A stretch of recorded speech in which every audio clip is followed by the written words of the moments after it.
Why develop a C study? We did a C study to improve understanding about the factors that create vulnerability for ACB people in terms of HIV prevention, HIV care, and the support for people from this community. And so why was it important for us to do this? Because we know how HIV significantly creates more burden for ACB people more than other communities. We also know that ACB people have low uptake of some of the resources that we currently have for HIV, including prophylaxis like PrEP, are even getting tested.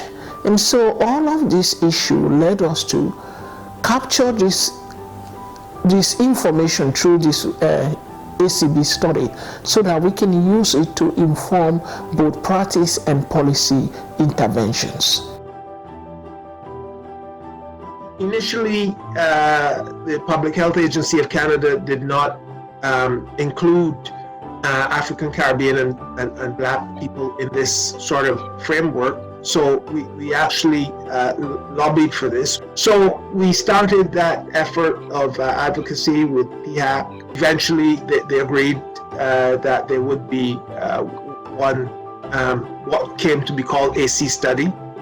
However, it was a very difficult process because we had ideas about what we needed to do and what we wanted to do based on our experience as Black people and as Black people working with Black communities. At crucial points, PHAC was very resistant to the ideas that we brought to the table. So it took maybe about 8 or 10 years for this study to actually become a reality.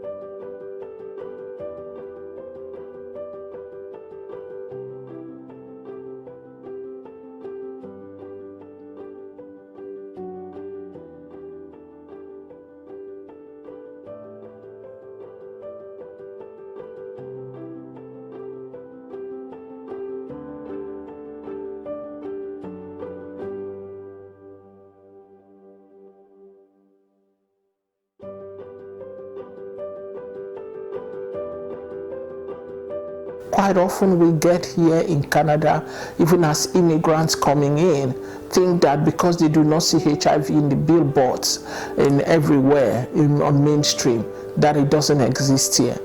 But we need to be cognizant of the issues that surround transmission, how we can get tested and be diagnosed and get on treatment and stay consistent on treatment so that we can suppress those viral load.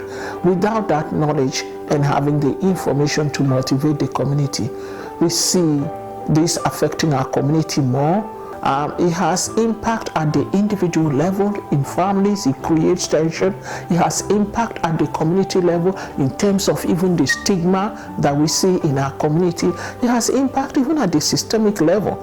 So not only does the structural barriers people face, like racism, impact on them, but also having a disease further adds to your burden. When it comes to our community, the impact of the HIV is huge. It's still like we are in the 80s sometimes. 90s, because we are dealing with more cultural, part of the our people. Then we don't technically talk about sex or sex education with our kid, our parent, and there is a religion part that if sex is not allowed, then it's very, very difficult when it comes to HIV.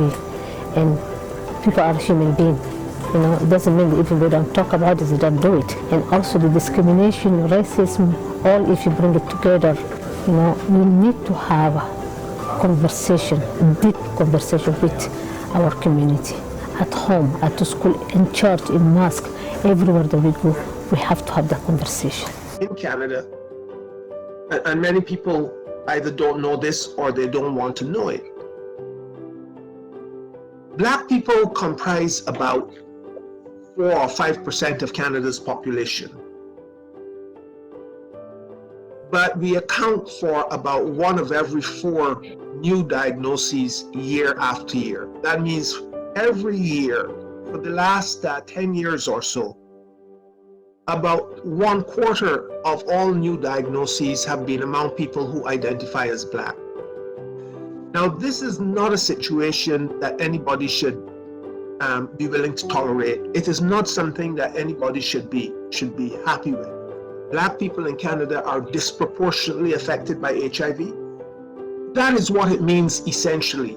You can interpret that word or that phrase, disproportionately affected by HIV, in many different ways. But the reality is that in Ontario and also for Canada as a whole, Black people comprise 1 of every 4 new HIV diagnoses, which is way out of line with our share in the population.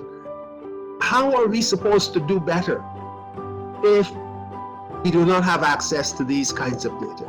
So what we have done is a way of not only understanding the current situation regarding HIV in Black communities, but also sets us up to do the advocacy that we need to be doing to really press home to decision makers, to public health authorities, that what you are doing is not good enough. We need more from you.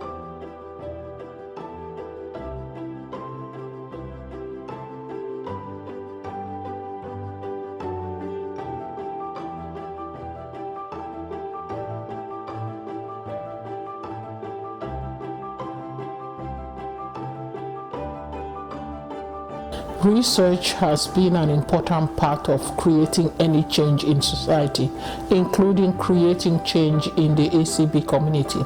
Because when we talk about the issues that affect ACB community, we need to have systematically collected data or information to be able to make the case in terms of the advocacy case we make to policymakers, to funders, to get funding to address ACB community issues.